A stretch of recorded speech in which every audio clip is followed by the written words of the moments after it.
Good evening, student. আমি তোমাদের যেটা আজকে আলোচনা করছি deficit financing. Deficit financing deficit financing যে জায়গাটা ভীষণ important. What is deficit financing, এর মানে কি, এর ফলে কি হয়, তো এই জায়গাটা আমাদের জানতে হয়, কারণ এই শব্দটা আমরা প্রায়শই শুনি যে ডেফিসিট ফিনান্সিং। তো সেই জায়গা থেকে আজকে আমরা আমাদের আলোচনাটা নিয়ে আসছি। তোমাদের যাদের ভালো লাগবে তারা শেয়ার করবে, সাবস্ক্রাইব করবে, এবং তোমরা যারা স্পেশাল কোচিং চাও তাহলে আমার অনলাইন যে কোচিং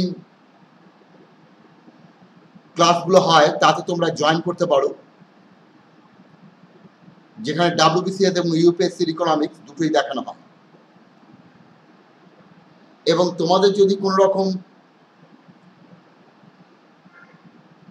প্রবলেম থাকে,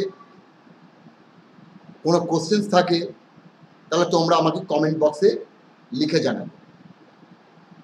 Deficit financing is the phrase used to describe the financing gap between government receipt and expenditure. তাহলে describe the financing of gap, তাহলে ফিনান্সিং অফ গ্যাপ অর্থাৎ একটা গ্যাপে আমরা ফিনান্সিং অর্থ সাহায্য করব। কিসের গ্যাপটা? কিসের? Government receipt and expenditure. Such gap is called budgetary deficit. এটাকে আমরা সবাই জানি budgetary deficit. It is finance by printing fresh money by the RBI. অর্থাৎ যে বাড়তি টাকা সেটা আরবিআই নতুন নোট ছাপিয়ে দিয়ে দিল। The gap can be deliberate as the government wants to spend on welfare and infrastructure for which it has no money and so borrows from the RBI, or due to bad finances of the government. অর্থাৎ এই গ্যাপটা কেন হয়, delivered কেন গভর্নমেন্টের? কারণ government চায় welfare বা ইনফ্রাস্ট্রাকচারের খাতে খরচ করব, অথবা সরকারের কোনো বাজে খরচ বেড়ে যাওয়ার কারণে এটা হতে পারে। When the government has to spend more than what it can raise through tax, non-tax and other resources, it borrows from the market. তাহলে যখন গভর্নমেন্ট খরচ করে তার আয়ের থেকে অনেক বেশি, সে আয় করছে করতে থেকে ট্যাক্স, নন ট্যাক্স, আদার সোর্সেস থেকে যে আয় করছে, সে আয়ের থেকে সরকারের যদি ব্যয় বেশি হয় তখন এ বাজার থেকে লোন করে। It cannot borrow above a certain amount from the market as it may be inflationary.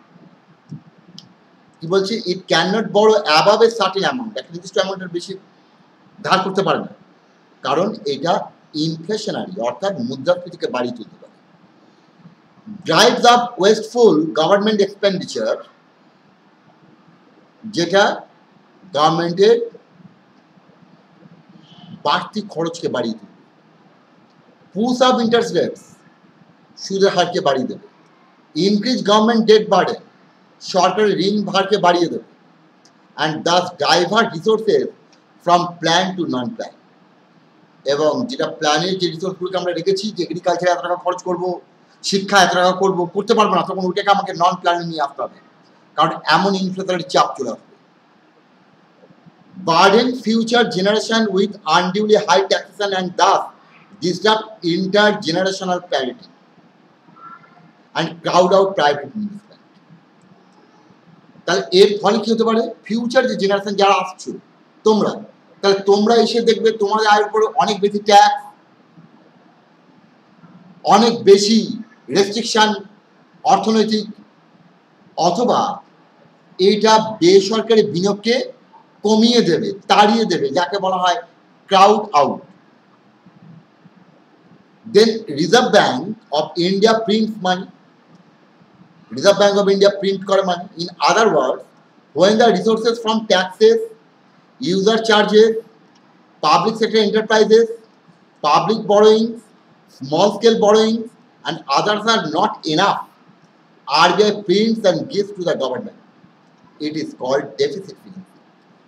তাহলে আরবিআই নোট ছাপিয়ে সরকারকে দিচ্ছে, কারণ সরকার ট্যাক্স নন ট্যাক্স থেকে যে আয় করেছে, সে আয় দিয়ে সে বাজেটের আয় ব্যয়ের ভারসাম্য ঘাটতিটাকে দূর করতে পারছে না, ভারসাম্য মেনটেন করতে পারছে না, তার ব্যয় বেশি আয় কম।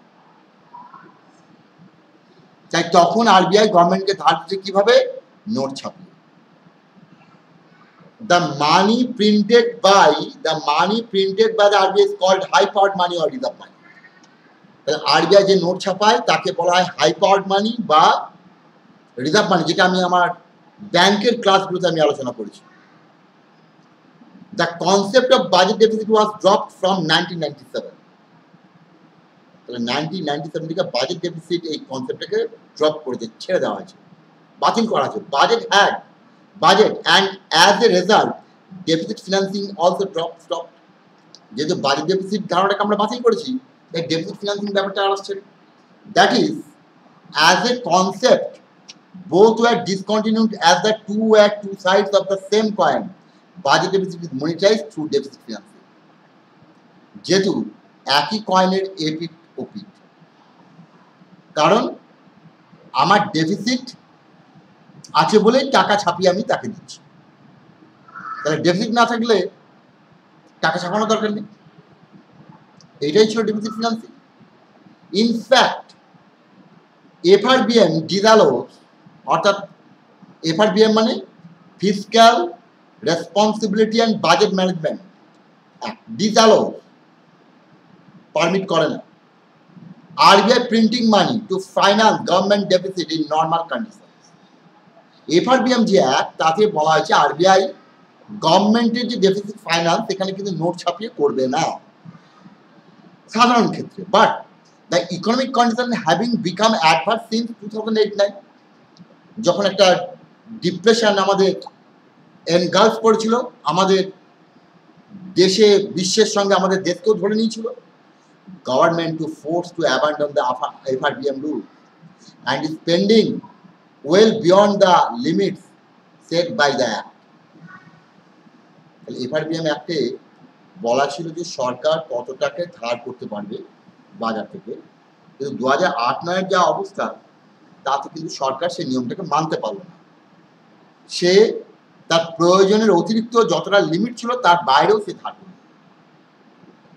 Keynesian stimuli that government has restored it to since 2008 October includes massive borrowing by the government from the markets and RBI to arrest, slow down and stimulate growth. তাহলে কেনসিয়ান স্টিমুলি, কেনস যেটা বলেছে, কেনসিয়ান তত্ত্ব, যে সরকার দেশের চাহিদা, দেশের মন্দা অবশ্যই কাটানোর জন্য সরকার প্রয়োজন বোধে যত খুশি ব্যয় করবে, কারণ এইটা সরকারের দায়িত্ব। যেটা আজকে বলা হচ্ছে এই কোভিডের কারণে যে ডিমান্ড পড়ে যাওয়া, তার জন্য আমরা দেখছি অভিজিৎ বিনায়ক বন্দ্যোপাধ্যায়, অমর্ত্য সেন, রঘুরাম রাজন, কৌশিক বাসু, বিখ্যাত ইকোনমিস্টরা বলছেন সরকারকে যে আপনি টাকাটা গরিব মানুষদের হাতে তুলে দেওয়ার ব্যবস্থা করুন, তাতে আপনার ডেফিসিট বাড়ুক। কিন্তু যখন আমার উৎপাদন, আমার ব্যবসা বাণিজ্য, আমার দেশের মানুষের আয় বাড়বে, তখন ধীরে ধীরে আমরা এই ডেফিসিটকে কমিয়ে আনতে পারবো। এখন ডেফিসিট নিয়ে মাথা কামানোর দরকার নেই। The beneficial contribution of deficit financing is in the early stages of independent India, economic planning and development is manifold. কি ছিল ইন্ডিপেন্ডেন্ট ইন্ডিয়া অর্থাৎ স্বাধীন ভারতের প্রথম দিকে ডেফিসিট ফিনান্সিং এর কি উপকার দিয়েছিল? First, in the early 50s our domestic saving ratio was less than 9% of GDP. আমরা যখন 1950 স্বাধীন হয়েছি সবে জাস্ট আমরা প্ল্যানিং শুরু করব,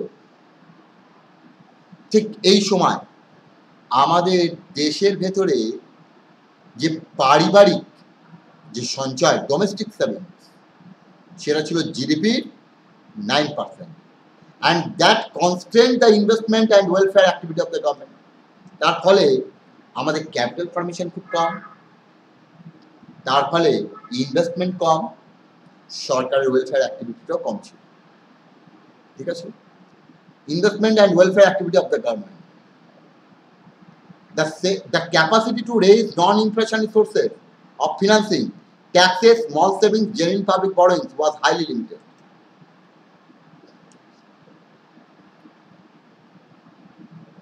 তাহলে the capacity to raise non-inflationary sources of financing, তাহলে এইটা কি ছিল? নন ইনফ্লেশন ঘটাবে না, কি হবে? Taxes, small savings, genuine public borrowings, এই জায়গাটা। ঠিক আছে। Third, external aid could supplement domestic funding only to a limited extent. It is better to source debt from inside and than outside.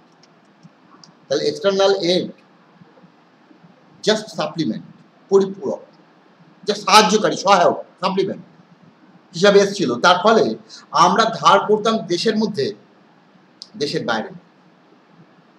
Fourthly, foreign direct investment was discouraged as a source of investment. তাহলে আমরা FDI কে discourage করতাম আমাদের source of investment. এটা early জায়গাটা। There are two views on the matter. There are some people who regard deficit financing as essential for the purpose of development and welfare. কিছু মানুষ মনে করে ডেফিসিট ফিনান্সিংটা দরকার উন্নয়ন এবং কল্যাণের জন্য, as a healthy measure means of stimulating economy, এবং ইকোনমিকে স্টিমুলেট করার জন্য, উৎসাহিত করার জন্য, ইকোনমিক গ্রোথকে বাড়ানোর জন্য এটা করা দরকার। There are those who regard any deficit financing as inflationary and serious threat to the stability of the economy. There are those who regard any deficit financing, কিছু মানুষ ছিল যারা ডেফিসিট ফিনান্সিং এর এগেইনস্টে, তারা বলছে যে ইনফ্লেশনারি এবং এটি ইকোনমিক স্টেবিলিটির পক্ষে বিপজ্জনক। On balance, it may be said that if deficit financing is done prudently and the borrowed money is used as well, it is healthy. যদি আমরা বিচক্ষণতার সহকারে আমরা ডেফিসিট ফিনান্সিং করি, আমরা যে টাকাটাকে, অতিরিক্ত টাকাটাকে ব্যবহার করব তা যেন প্রোডাক্টিভ হয়, আনপ্রোডাক্টিভ যেন না হয়ে যায়, তাহলে এটা healthy. However, if the borrowed money is wasted for consumption, is against goods economy as it negatively affects the money supply and inflation and also dampen growth. The desirability of deficit financing in short depends on extent of borrowing. Desirability of deficit financing depend করবে extent of borrowing and use of money borrowed. আমরা শেষ পর্যন্ত মানিটাকে কোথায় ব্যবহার করছি, এইখানে আমরা জানবো ওয়েজ অ্যান্ড মিনস অ্যাডভান্সেস। এই যে ডেফিসিট ফিনান্সিং জায়গাটা আমরা নিয়ে আসছি, আরবিআইয়ের কাছ থেকে ধার করে বাড়তি টাকা খরচের জন্য। তো এই খাতে যখন টাকা নেয় সেটাকে বলা হয় ওয়েজ অ্যান্ড মিনস অ্যাডভান্সেস। এইটা এসছে 1997-98 থেকে। তার আগে ছিল অ্যাডহক ট্রেজারি বিল, যেটা নিয়ে আমি ডিটেলসে আলোচনা করেছি আমার ব্যাংকের ক্লাসে। Prior to 1997, the RBI lent to the central government against ad hoc treasury bills. একদম 1950 থেকে। This provision for extending short-term financing was created to bridge temporary mismatch in receipt and payment. সরকারের বাজেটে যে 100 টাকা ব্যয় 70 টাকায় এই মিসম্যাচ করার জন্য সরকার কি করতো? ad hoc treasury bill. RBI lent to the central government against ad hoc treasury bill, অর্থাৎ অগ্রিম আমি ট্রেজারি বিলটাকে ইস্যু করলাম, তার জন্য আমার টাকা নেই ওখানে, কিন্তু আমাকে দিয়ে দাও। However, the central government slipped into the practice of rolling over this facility. The central government কিন্তু এই ডাইরেক্ট ট্রেজারি বিলটা ছাড়ানো জায়গাটাকে তৈরি করলো, resulting in automatic monetisation of the government deficit. কি হয়ে গেল? Automatic monetisation. কারণ আমি বিলটা দিয়ে টাকাটা নিলাম, তাহলে টাকাটা শোধ করে বিলটা ফেরত দেবো, কিন্তু তার করলোই না, বিলটা রয়ে গেল, টাকাটা ইকোনমিতে রয়ে গেল, সরকার ব্যবহার করলো, তাহলে বাড়তি টাকা চলে এলো, monetization. Automaticity refers to RBI having to print money if the government cash balances with the RBI went below a threshold fixed. আমরা জানি আরবিআই হচ্ছে সরকারের ব্যাংক। আমরা যেমন কমার্শিয়াল ব্যাংকের ঘরে আমাদের টাকা জমা রাখি, আমরা যেমন কমার্শিয়াল ব্যাংকের কাছ থেকে লোন নিই, তাহলে আমরা যখন লোন নিচ্ছি ব্যাংকের ঘরে থাকছে আমাদের একটা loan account.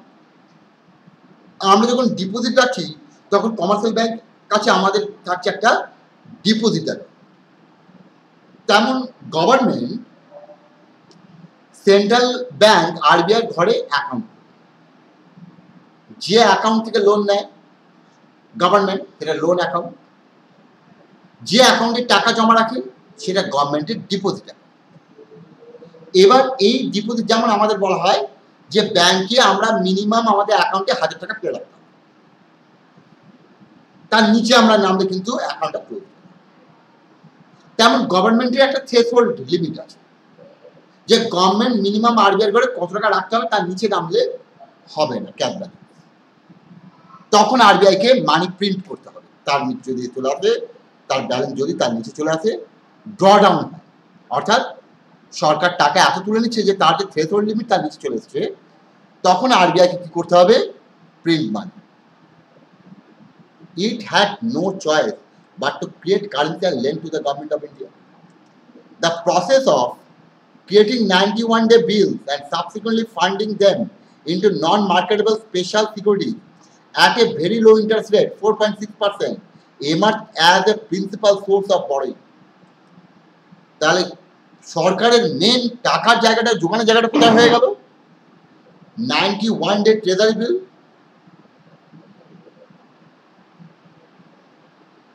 subsequently funding them into non-marketable special securities এবং লো ইন্টারেস্ট রেট 4.6% সরকার টাকাটা পেত আরবিআই কাছ থেকে। তার ফলে এত কম সুদে এই টাকাটা নিয়ে সরকার খাটতো, কারণ সরকারের রিটার্নটা অনেক বেশি। আমরা ধার করলে প্রায় 11% সুদ, সেখানে সরকার পাচ্ছে মাত্র 4.6। এইটাই হয়ে গেল সেই জন্য তার source of borrowing main. It was thought to be irrational for the reason that the interest rate is not market driven and was very concessional. বাজার দ্বারা নির্ধারিত হবে সুদ, এইটা করা হলো এবং ভীষণ কনসেশন, এত সুবিধাযুক্ত যে সরকার এটা নেওয়ার ফলে ব্যাংকের প্রায় একটা হিউজ লস। ব্যাংক সরকারকে যে টাকাটা দিচ্ছে যে সুদের হারে, ব্যাংক যদি সরকার না দিয়ে এটা বাজারে দিত তাহলে তার থেকে অনেক বেশি সুদ, অনেক বেশি আয়। It was thought to be irrational for the reason that the interest rate is not market driven and was very concerned. Not did the RBI have any voice in determining this. কিন্তু RBI যেহেতু সরকারের bank, তাই RBI কিন্তু কোনো voice নেই, বক্তব্য ছিল না যে এটা মার্কেট ড্রাইভেন করা হোক বা সুদের হারটা বাড়ানো হোক। অ্যাডহক মিন মানি ক্রিয়েশন মনিটারি এক্সপানশন। অ্যাডহক মানে আমি অগ্রিম দিলাম, অগ্রিম আগে তোমার টাকা আসুক না আসুক আমি আগে তোমার টাকাটা দিলাম, টাকাটা ঢুকিয়ে দিলাম, তাহলে মানি ক্রিয়েশন আর monetary expansion. In the case of state government, the RBI provides two types of WMS, মানে ways and means. Normal ways and means advances are clean or unsecured advances extended at the bank rate, while special ways and means are extended against the government securities. The latter is exhausted first and then the former may be sought to a limited extent. দু রকম, রাজ্য সরকার wedge and means অ্যাকাউন্টে, government of India নেয় 91 days, মানে central government. খেয়াল করে দেখো, central government কিন্তু ওয়েজ অ্যান্ড মিনসে আসছে না, 91 ডেজ ট্রেজারি বিল এবং সাবসিকুয়েন্ট নন মার্কেটেবল স্পেশাল সিকিউরিটিস, যেটা মার্কেটেবল হবে না, এই ধরনের সিকিউরিটি খুব লো ইন্টারেস্ট ব্যাংকের ঘরে থাকবে 4.6% রেটে। আরবিআই সরকারকে এই সিকিউরিটিগুলো রেখে, এই বিলটা রেখে টাকা পাবে। কিন্তু যদি রাজ্য সরকারগুলো দরকার পড়ে তাহলে তারা তখন নেবে ওয়েজ অ্যান্ড মিনস অ্যাডভান্স। দু রকম, একটা হচ্ছে নর্মাল আর একটা হচ্ছে স্পেশাল। নর্মাল আর স্পেশালের মধ্যে পার্থক্য কি? নর্মালটা হচ্ছে সাধারণভাবে রাজ্য সরকারগুলো ধার করবে, যেটা আনসিকিউরড অ্যাডভান্সেস এবং যেখানে ব্যাংক রেটের হারে সুদ দিতে হবে। স্পেশাল নিতে গেলে সেখানে কিন্তু গভর্নমেন্ট সিকিউরিটি জমা রাখতে হবে, তার এগেনস্টে দেবে। অর্থাৎ গভর্নমেন্ট সিকিউরিটি জমা রেখে যেটা হচ্ছে স্পেশাল, গভর্নমেন্ট সিকিউরিটি ছাড়া যেটা দিচ্ছে সেটা normal. The latter is exhausted first, তাহলে স্পেশালটা কি করছে, প্রথম একটা নর্মাল এটাকে সরিয়ে দিচ্ছে, এক্সস্ট করে নিচ্ছে। Then former may be short to a limited extent, তাহলে আর আগে তাহলে আমি স্পেশালই নেবো, আমি সিকিউরিটি জমা রেখে আমি নর্মালে ব্যাংক রেটে কেন যাবো, আমি গভর্নমেন্ট সিকিউরিটি রেখেই দেবো। If the state government borrows over and above WMA allowed for it by the RBI, it is called overdraft.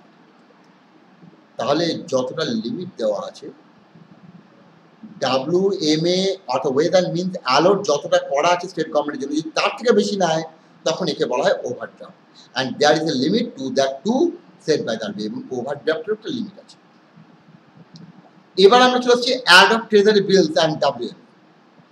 Union government entered into an agreement with RBI in 1994 regarding discontinuing the practice of issuing ad hoc treasury bills to replenish the cash balance with effect from 1997. The RBI is to make ways and means advances to union government if so required. তাহলে কি বলছি দেখো খুব ভালো করে, বলছি union government entered into an agreement with RBI central government in 1994 regarding discontinuing the practice of issuing ad hoc treasury bills to replenish the cash balance with effect from 1997 থেকে কার্যকরী হলো যে ad hoc treasury bill, এই cash দেওয়ার জন্য, ক্যাশকে পূরণ করার জন্য ad hoc treasury bill সরকার আর নেবে না। RBI is to make ways and means advance to the union government if so required, তাহলে RBI ব্যবহার করবে ওয়েজ অ্যান্ড মিনস যদি সেন্ট্রাল গভর্নমেন্টের প্রয়োজন। WM do not require any collateral, WMA তে কোনো collateral লাগে না। Its amount is limited and arrived at the beginning of the fiscal year through consultation between the government and RBI, তাহলে collateral লাগে না, তাহলে its amount is limited and arrived at the beginning of the fiscal year through consultation between government and RBI. There are penal interest rate if the pre-agreed amount is violated, সেটা একটা penal interest rate আছে। Replacement of the ad hoc bills with WMA represent an advance in fiscal discipline and harmonization of the fiscal and monetary policy as the RBI is consulted in the government short-term borrowing, and automaticity is dropped in the creation of currency by the RBI to fund government expenditure. Automaticity মানে আমরা আগেই বলেছি, অর্থাৎ নতুন note ছাপা। তাহলে ad hoc বিলস এর বদলে কি এসছে, WMA, স্টেট গভর্নমেন্ট নিচ্ছে, সেন্ট্রাল গভর্নমেন্ট নেয় 91 এবং সাবসিকুয়েন্ট নন মার্কেটেবল সিকিউরিটিজ দিয়ে, যার সুদ হচ্ছে 4.6, কিন্তু অ্যাডক ট্রেজারি বিল সরে যাওয়ার পর কি হচ্ছে, WMA যেটা প্রয়োজন পড়লে নিতে পারে ইন অ্যাডভান্স, এবং এইটা যেহেতু একটা লিমিটের মধ্যে বাঁধা আছে, তাহলে ফিসকাল ডিসিপ্লিন এবং ফিসকাল পলিসি মার্কেট পলিসির মধ্যে একটা সামঞ্জস্য রাখা যায়। এবং government short term borrowing and the automatic is drop, এই যে স্বল্পকালে টাকা যখন কিছু ধার করে নেওয়া এবং নোট ছাপানোর যে ব্যাপারটা, এটাকে আমরা ছেড়ে দিই। তাহলে এইটা হচ্ছে আমাদের ক্ষেত্রটা ডেফিসিট ফিনান্সিং। আশা করি তোমরা বুঝতে পেরেছো। যদি প্রবলেম থাকে কমেন্ট বক্সে লিখে জানাবে, তোমরা শেয়ার করো, সাবস্ক্রাইব করো, এবং তোমরা যারা ইন্টারেস্টেড আছো WBCS বা UPSC পরীক্ষায় বসা, তারা আমার কোচিং ক্লাসে জয়েন করতে পারো, ঠিক আছে? অর্থাৎ সেখানে আমরা একদম কোর্স ধরে ধরে আমরা ক্লাস করাই উইথ MCQ, কাজেই সেই জায়গাটা তোমরা পেতে পারো, যেটা তোমাদের ঘরে বসে WBCS বা UPSCর মতো পরীক্ষা ইকোনমিক্সের ওপর প্রিপারেশন নেওয়াটা সুবিধা করে দেবে। ওকে, থ্যাংক ইউ।